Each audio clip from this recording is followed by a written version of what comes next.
Oh, come on, Madhog. Turn that frown upside down. I'm positive now.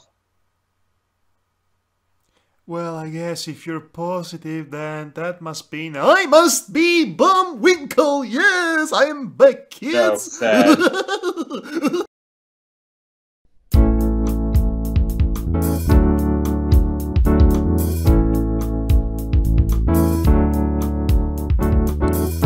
When I look out my window, many sights to see. When I look in my window, so many different people to be, that it's strange, so strange. You got to pick up every stitch. You got to pick up every stitch. You got to pick up every stitch. Must be the season of the witch. Must be the season of the witch. Oh, must be the season of the witch.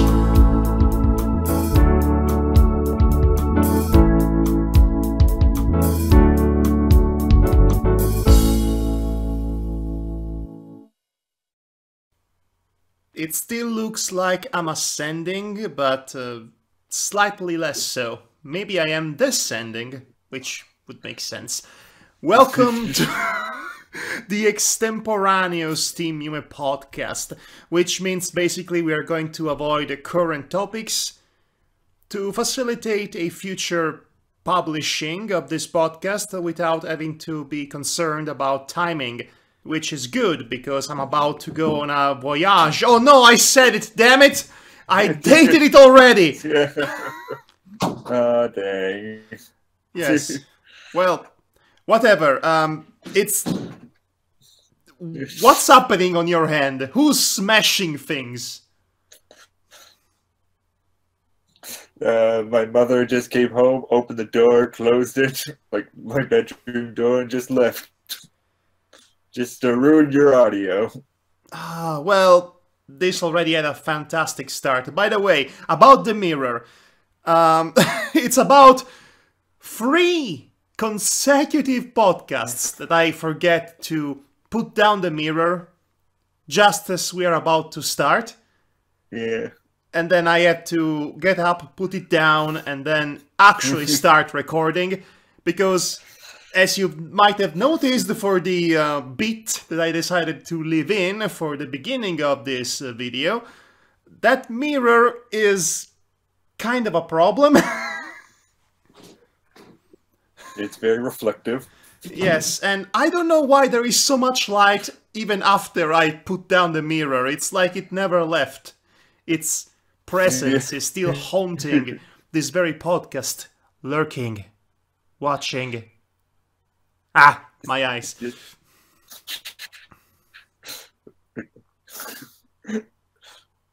I never heard of light lurking.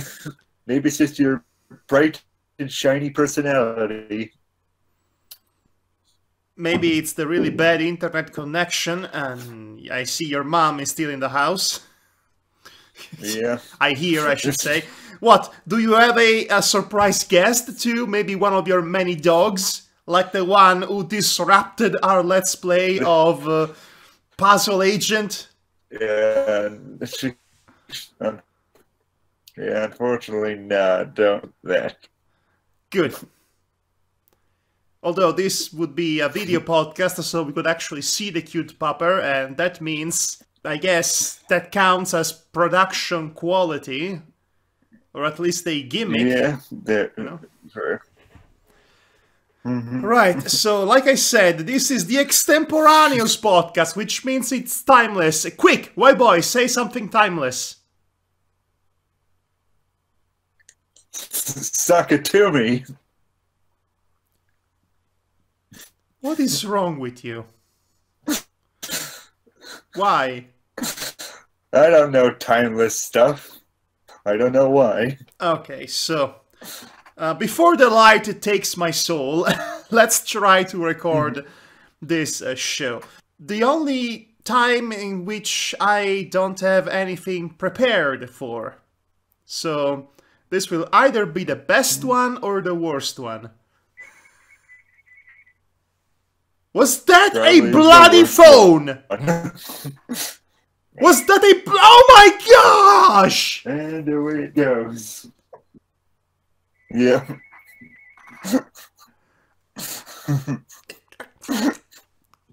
Screw it! It was a pillow, so it should be fine now. Screw it.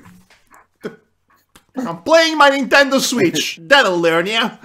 Stupid things and interrupting the podcast and the mirror and the phone and...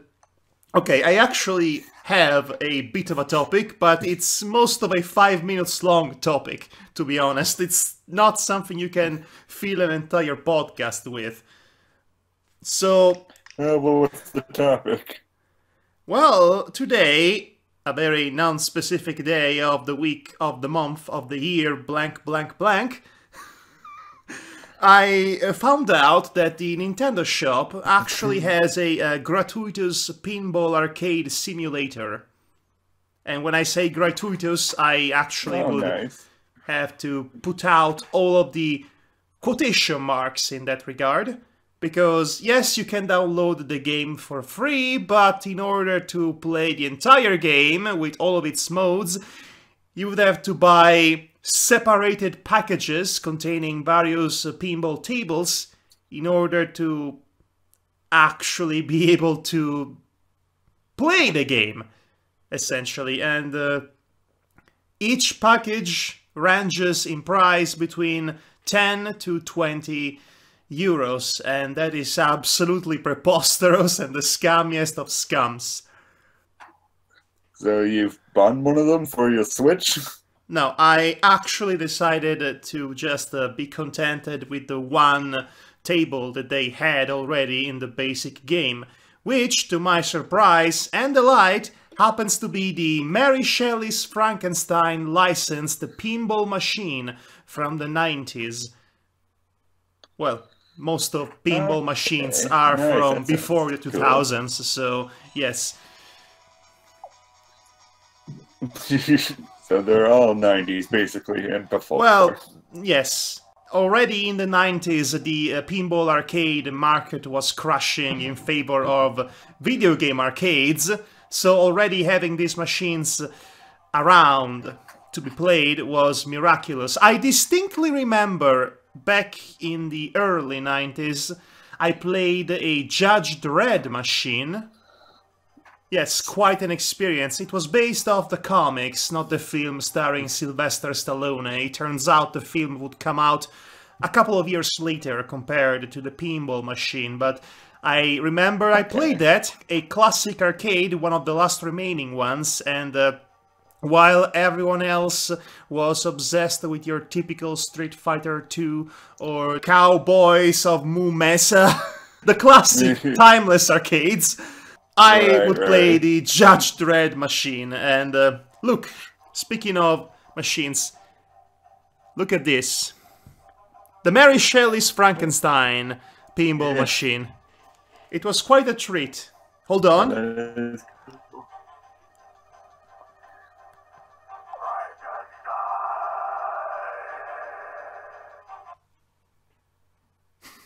It talks. Did you hear that? Oh, God. Okay, a fun backstory about this machine. That's so cool. It is, indeed. They definitely valued authenticity when it comes to reproducing or recreating this machine in emulation. They even included the labels here.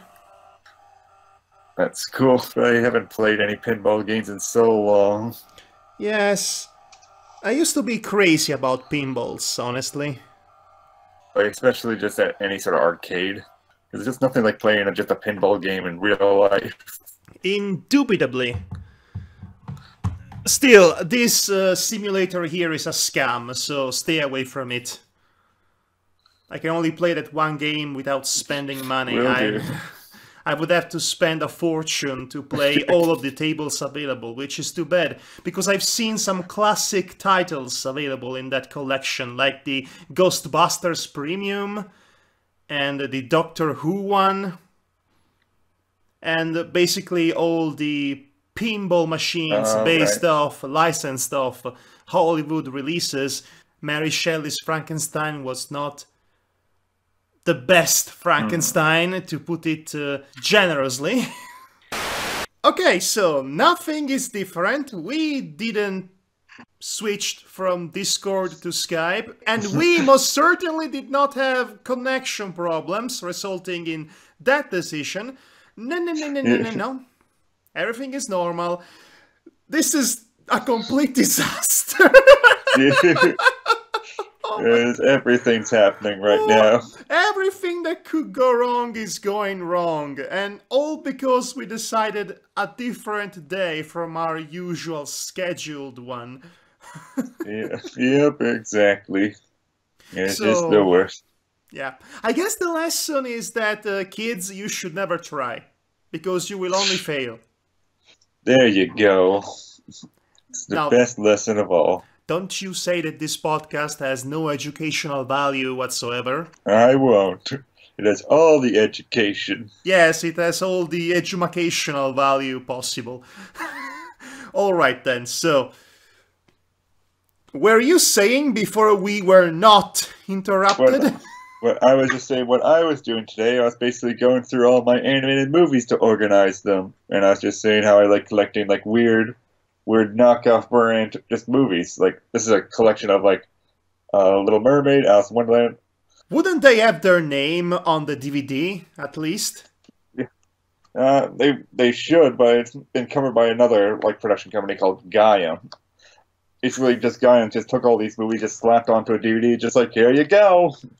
I wonder if it's possible to come across that Eastern European Treasure Planet film that has been floating around on the internet for a while. I'm sure it's plenty possible. Like, if it exists, it's on the internet somewhere. Well, of course it exists. I've seen clips of it. I could never gather any decisive information about it. In fact, I am not even sure Treasure Planet is its actual title. I know it's quite old, much older than the Disney's Treasure Planet that we all know of. Right. That's a story for another time, though. A time in which we actually have a story to tell. Alright, so... Oh! Here is a topic that we can both discuss. We're in the process of having a Rocky and Bullwinkle reboot. Oh, okay. I was hearing little bits of that around, yeah. Well, that is interesting. Like, as a kid, when I was just watching the old cartoons and all that, I was just thinking, like, wow, this sucks. That's harsh. Watching it now, I can understand more of the comedy style of it, but I can understand as a kid, I was just like, wow, this is boring. You slay me sometimes, why boy? Right, so I have never watched Rocky and Bullwinkle. Rocky and Bullwinkle. Dang it! I keep messing up the names. I don't know, it happened already in Minds and Devour's review of Buggy, the Monster of Mighty Nature. Yeah. I just couldn't say Rocky and Bullwinkle. I can't... Just call him Bumwinkle. Bumwinkle. Okay, Rocky and Bumwinkle. That's a funny thing we are doing. Yeah. I never watched any of the original shows. I sort of regret that now that the reboot is facing its head. I've seen the first new episode of this reboot, though. It's good. Oh, very nice. In fact, it is so good, I regret that this duo has never been part of my childhood. Definitely growing up with it. Like, Rocky and Bullwinkle are a really good duo. Even though I found them boring as a kid, they definitely had a good camaraderie, good back and forth with their comedy styling. Yes. It just wasn't my cup of tea back then. I definitely more appreciate what their comedy was now. Much more different than like the Looney Tunes or Mickey Mouse was ever doing during the time. Oh, absolutely. I believe, if I am not getting this wrong, that judging by the time it came out, it was lampooning certain traditions of early television programs or even radio show in which the narrator was too heavily involved with everything, emphatically explaining everything that was going on, and the humor was very basic, but at the same time that basic humor had layers behind it. There was a lot of use of puns, a lot of ridiculous one-note villains, and it worked because it was at the time, pretty refreshing take on the then existing tropes within mainstream American television. That is so solid, its foundations are so solid that it works regardless of its original time slot, so to speak. And the first episode of Rocky and Bullwinkle that I watched again, was pretty hilarious. Well-paced, stylized, the characters are definitely charismatic and can carry a show on their own. They have a fantastic set of side characters, both old and new. I am impressed by the really good job that the voice actors are doing, really capturing the tone, the inflection of the original voice actors. It was going to be definitely a tall order to replace the legendary voice actress June Foray. It was going to be difficult to do so, but I believe the new one is doing a fantastic job in voicing Rocky. Nice. Also, I really like Bullwinkle's voice. It's like a Barney the dinosaur on drugs, kids. Also, it reminds me of Tristan in Yu-Gi-Oh! Abridged. That's my personal connection with that. Yeah. I'm glad that it's coming out really funny, because I was just watching like Mr. Peabody and Sherman show that came out just like maybe a year ago now. And I was watching it, I was just like, I liked the movie a lot, but the show just wasn't hitting it for me. It just didn't have the same charisma that the movie had for me. And that just made me sort of disappointed in it. It made me sort of like very nervous about Rocky and Bullwinkle getting its reboot. Because I thought it was just going to be like more of the same from the past. Where it's just like boring. Well, honestly, I think the humor in Rocky and Bullwinkle is something that you can appreciate much more now that you are an adult. Because, again, the show originally was tailor-made to suit the television needs of the then young children that they had. And at the time, again, certain ways to do televisions were prominent. Not so much, say, when we were kids. Right. But still. Yeah, very true. I actually think I might have enjoyed Rocky and Bullwinkle a lot growing up, because, and this is the perfect segue that I was looking for, because I remember watching another show in the mid-2000s on Cartoon Network, I believe, that was pretty much a spiritual successor to Rocky and Bullwinkle, down to the very premise of it. Do you remember Ship in the Big City? Yeah, I do. I really wish I remembered more about it. I know I've watched the show, but it's just like something where it's just like, I know I watched it, but I can't remember a single episode of it for some reason. And I know I really loved it as a kid. Me too. I remember various snippets and moments from various episodes, but never a full-on episode, which I believe it's because of how every episode used to be structured. First of all, I said that this is the spiritual successor to Rocky and Bullwinkle, but I think it goes out of its way to look like Rocky and Bumwankers. It's Bullwinkle. That's his new name now. You can't insult Mr. Bullwinkle. How dare you insult Mr. Bullwinkle? Don't I do a fantastic Bullwinkle impression, by the way? That just sounds like a weird sex act. Oh my. I love this voice. I might do the rest of this podcast with this voice. Oh, save us. As I was saying, it goes out of its way, sheep in the big city, that is, to feel like the next Rocky and... down to the very specific premise and choice of characters. There is this one animal protagonist who is persecuted by the evil general of an evil secret army, which is not very dissimilar to Fearless Leader from Rocky and Bullwinkle. And he also had his own set of henchmen and dumb people with dumb punny names, such as the Angry Scientist, that everybody keeps calling the Mad Scientist. I am not mad, I am angry, or something along these lines. And there wasn't really much to the premise at all. It's just a bunch of ridiculous misadventures in which the narrator gets way too involved. But in addition to everything else and the emphatic meta-humor, there were actual commercial breaks in between the episodes. Fake commercial breaks, animated commercials, I should specify, that added to the wacky feel of the show.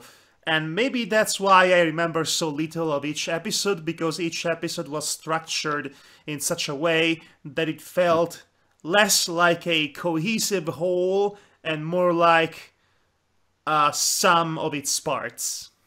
Right. Now, the new Rocky and Bullwinkle. It's stylistically very interesting. And like I said, it's really funny, and I'm not going to spoil anything that happens, because it's worth watching, even if you have to give money to Amazon in order to do so. Oh, it's also, on Amazon. I knocked my hand on the table and I hurt myself. Ouch. Kiss it. Kiss it. Kiss it. No, we're not doing that. No. You almost sound like the VAR. No, none of that, he says. Right. And if it's on Amazon, I might not be able to watch it. Maybe I'll have to find some other way. Some other way. Shifty eyes, shifty eyes. Totally legal way.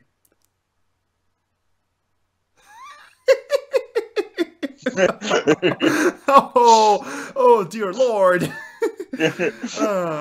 I'm totally innocent. Totally.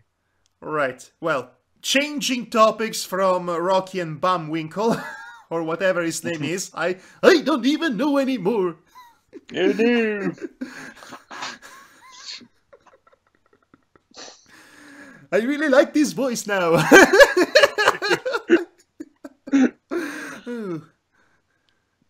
But we're changing it to what? I don't know. Do you have any idea, boy of voice? I'm trying to think of one, but yeah.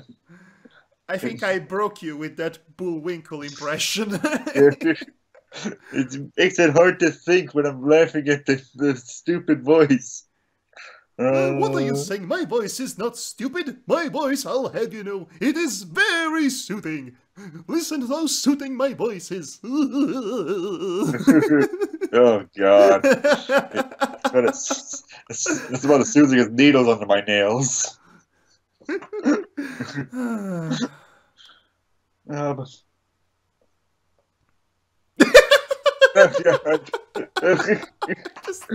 trying to close it out of my mind.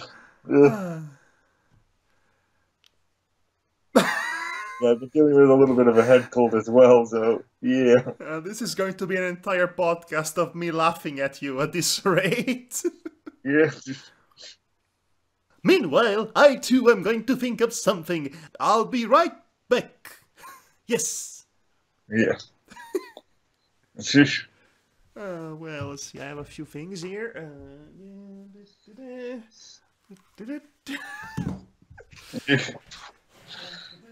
see.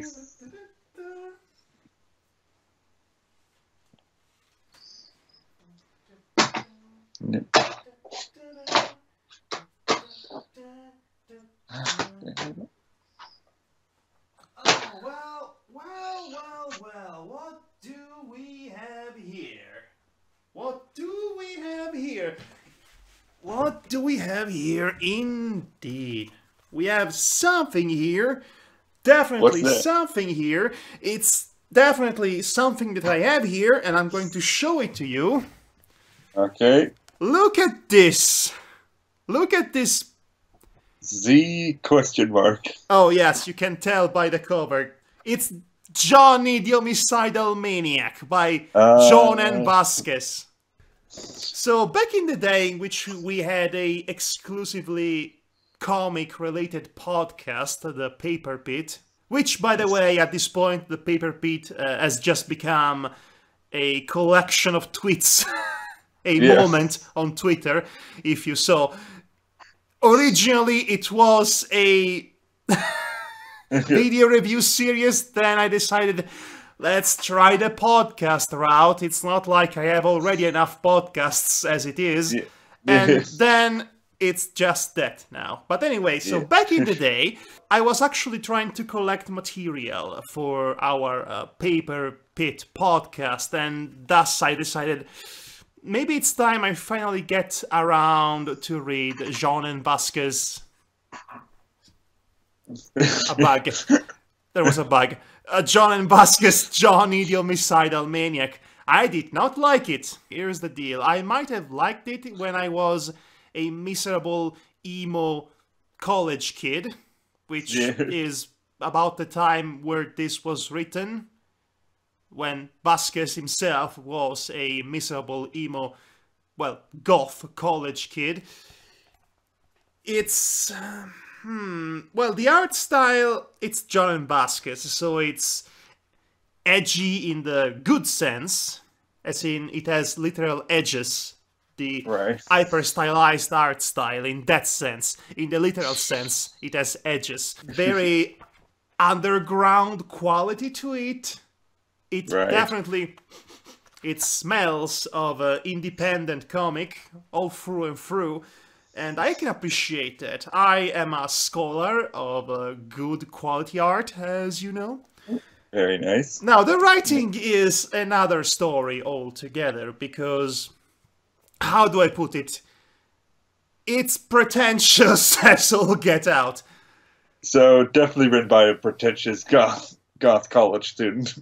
Listen, when he wrote and made Invader Zim, we were blessed because we managed to get the best version of Vasquez. One that actually knows how to properly convey his feelings of distaste and disgust towards humanity and society in the form of a satirical deconstruction of it all. But when he was younger, he was just angry, and he basically wrote a character that serves as his own insert OC, gory fanfiction of himself. This is a comic of two halves. One half is interesting, the other is where I lose my interest altogether. The first half is probably the best part, in which it seems like the comic is aware that Johnny, the titular homicidal maniac, is a pretentious, paranoid psychopath. And while he still conveys the frustrations of the writer and artist himself, there is a proper sense of detachment from the audience. It looks like it's a comic that revolves around a really pretentious and bad character, not a pretentious comic about a psychopath. No, that's what happens in the second half, in which everything Johnny is paranoid about turns out to be completely true, and it goes into nonsensical, supernatural, Lovecraftian territory. At some point he ends up in hell, and hell is exactly like the city was living in. Ooh, commentary! Ooh. Oh no! Oh god, I can't understand that commentary. It's too... Oh no, it's way too subtle. Oh. So one of my favorite and also one of my least favorite moments at the same time in the comic is when he starts basically going on a murder spree, killing everybody inside. I believe it was a restaurant, and there is a small rectangle of text that informs us that we are supposed to imagine that Ode to Joy is playing as he's murdering, and that does not work in a comic. Yeah. But at the same time, I appreciate the effort. It's funny. I can't imagine that, just reading a comic, just like, okay, think in your head, this song playing. Okay. Okay, so I'll give you an idea of what the typical text balloon, as I like to call them, is filled with in a Johnny story. Oh, this is a wall of text and a half. The violent crimes? All perfectly natural in a society whose advances are limited to its technology. The basic behavior of the modern human is hardly different from the...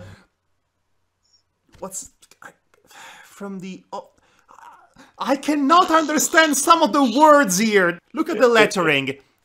Even the lettering is completely edgy. Primitive ancestors. The only noticeable changes are trends, whether in a suit or in a loincloth. People are ignorant, little thorns cutting into one another. They seem incapable of advancing beyond the violent tendencies, which at one time were necessary for survival. As for protecting, it keeps going. As for protecting the people, well, that's a bit of a paradox. At least from what I know. I'm sure that if you search into the lives of some of these victims, you would find out that they themselves were the cause of their very deaths. In those cases, the so-called victim are at some earlier time played some part in the creation of their killer. I believe that the life was ended for the fact that it was wasted on something that would never evolve beyond the childish cruelty so many never cast off. And it keeps going and going and going up until Johnny kills the guy. Because he kills a guy. Okay, so... This is the part of the comic that I still relatively enjoyed, because yes, he was saying a bunch of incomprehensible, pretentious, narcissistic nonsense. Yes, and... But the way it was framed, it almost seemed like, as I said before, the comic was aware that he was a pretentious, fanatic, paranoid psychopath. Okay, and that definitely makes it better. The point. But no, as the comic progresses, it becomes more and more blatant that that's the actual point of view of the author, and Johnny is in the right about everything, and that's insufferable. That's me writing a fanfiction in 2008, basically. Yes, it's purple prose at its worst. So yes, this is my experience with Johnny the Homicidal Maniac. I did not tell you everything about it, but I did tell you everything you needed to know about it, honestly. Yeah.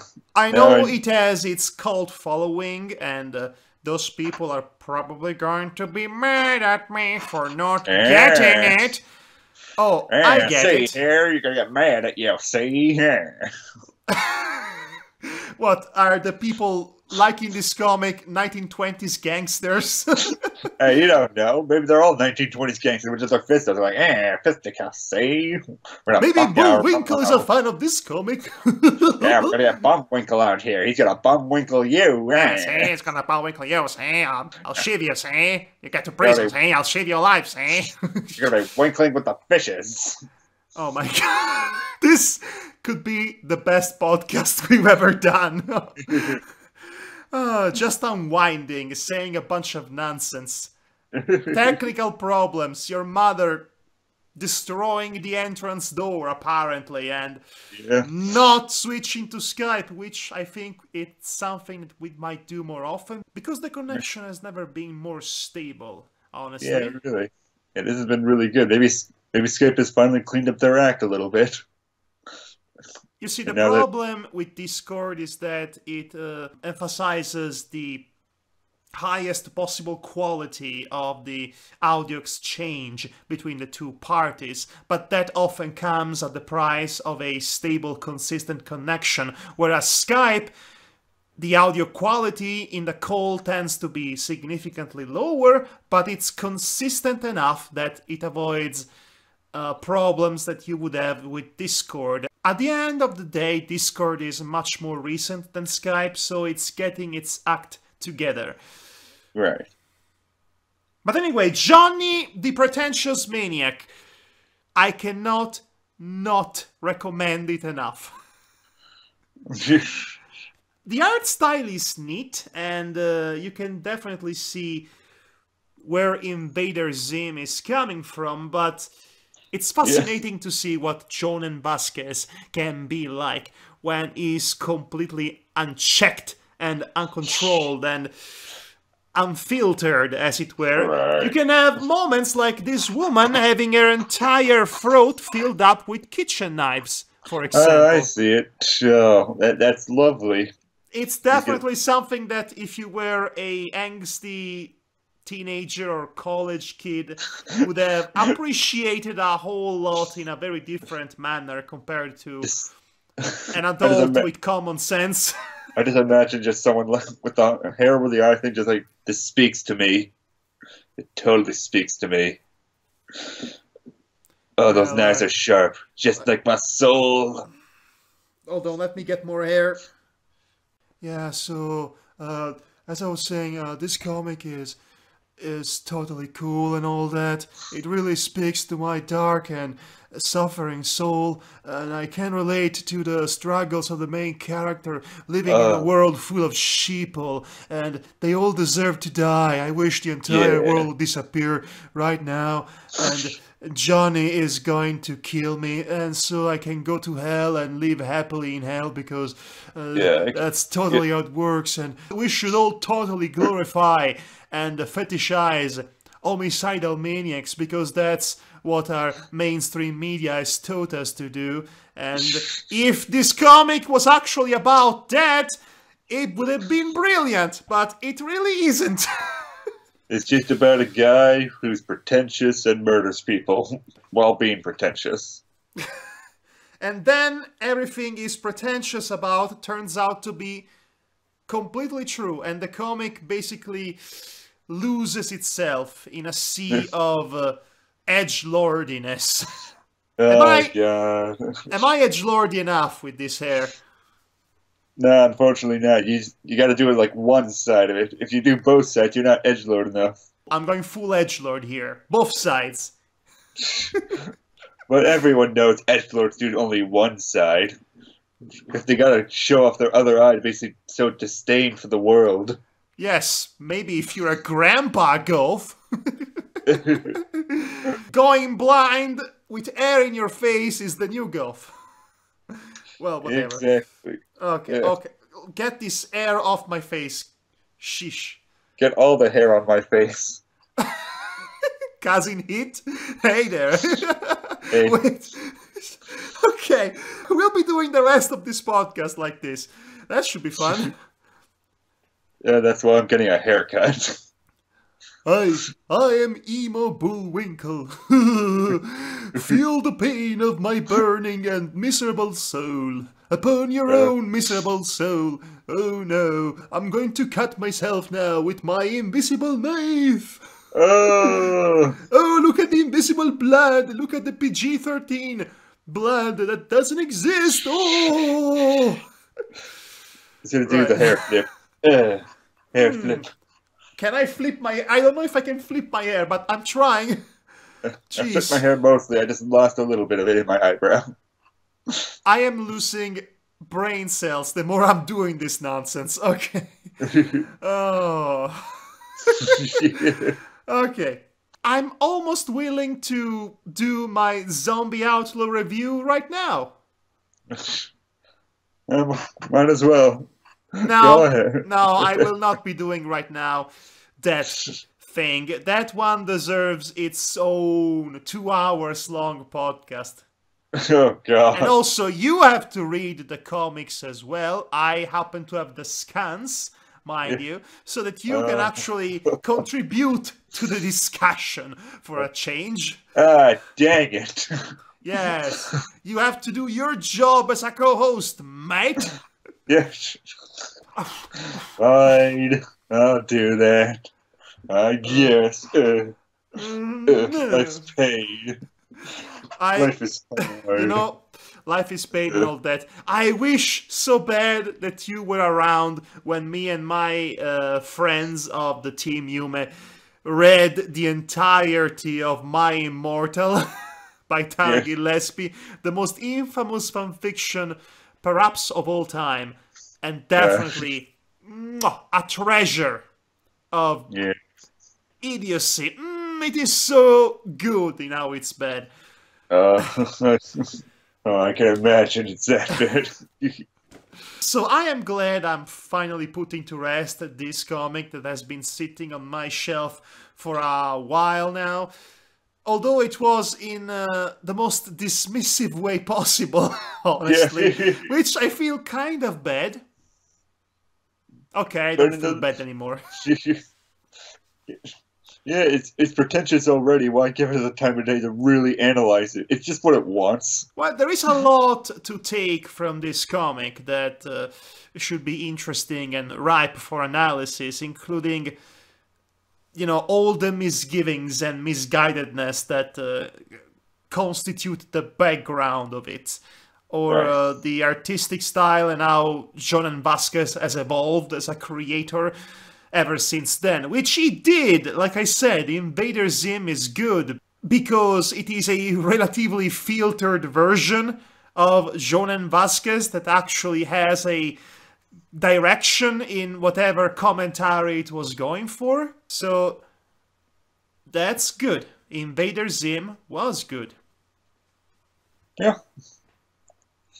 But then this was just pretentious. Then again, we all have to start from somewhere. That's very true. You know, come to think of it, it is mind-melting that Nickelodeon, kid-friendly channel and all that, approached this guy, the guy who wrote Johnny the Homicidal Maniac, to do a show for their network? That's aimed weird. at older kids. It was a very peculiar and different turn of events. I'm definitely glad that it happened. Although I will admit I've only learned to appreciate the brilliance of Invader Zim in relatively recent years. Definitely not when it came out the first time. Yeah. Like, I wasn't able to watch it a lot because of the time slots it was on and the age I was at. I couldn't watch it, unfortunately. Maybe that's why it failed in the long run. It still ended up having 2 seasons. Yeah. They were just about to wrap the show up with a special to end it all, but it never came, so it was left incomplete, which is too bad. It only needed 1 final chapter. That's too bad. Maybe someday it'll be completed, just like every other nostalgic thing that came out. Well, they are doing a special about Rocco's modern life, so not all hope is lost. Seeing as how popular Invader Zim was, it's not all hope is lost, it's just more a question of when will it happen now. And then people will go on the internet and complain that, oh, the art style is not the original. Yeah. Call art style.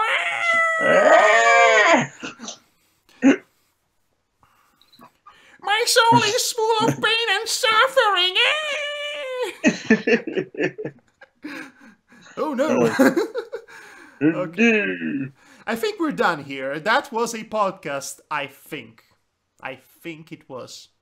I think it was too. The extemporaneous wacky Team Yume podcast. This is perhaps the most nonsensical and wacky zany podcast we've ever recorded.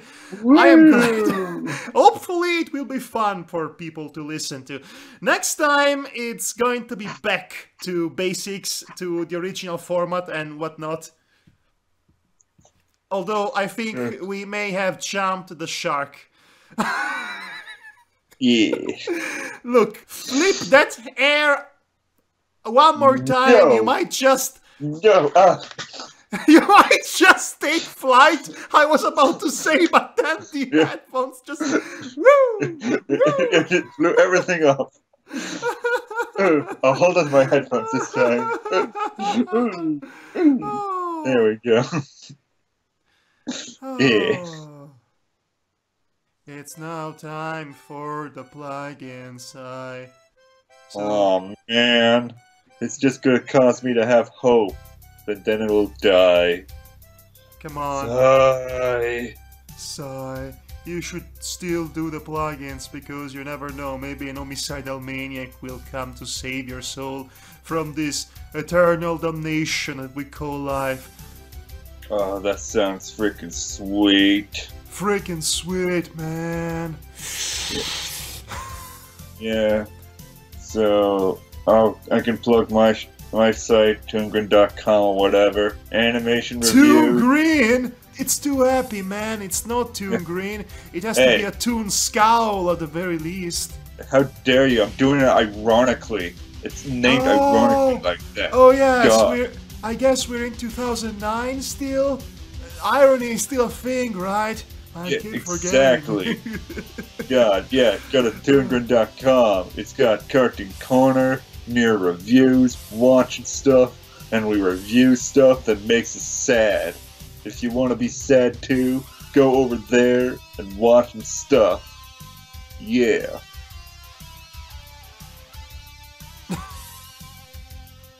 Sadness. I tried to draw a tear on you, but I couldn't. Skype is not helping. Well, end of the joke then. And as for me, I guess I have my Twitter, if you care, at Adriano Bordoni1. I am Madhog, the Master of Darkness. And you can follow me again, and you can subscribe on YouTube or whatever, and there is a Patreon somewhere. The description is down there. Not that I care about anything, nothing matters. Oh, come on, Madhog, turn that frown upside down. I'm positive now. Well, I guess if you're positive, then that must mean I must be Bullwinkle. Yes, I'm back, kids. So sad. I have been Madhog die Bumwanker. And I've been SadBoy. SadBoy, the new character from Cartoon Corner and whatnot. You should make a SadBoy, actually. You should legitimately make a character now. That could probably be a character. But then no one's gonna watch it after all. Oh, what shit? Everything is pointless. Sigh. Hooray! Goodbye.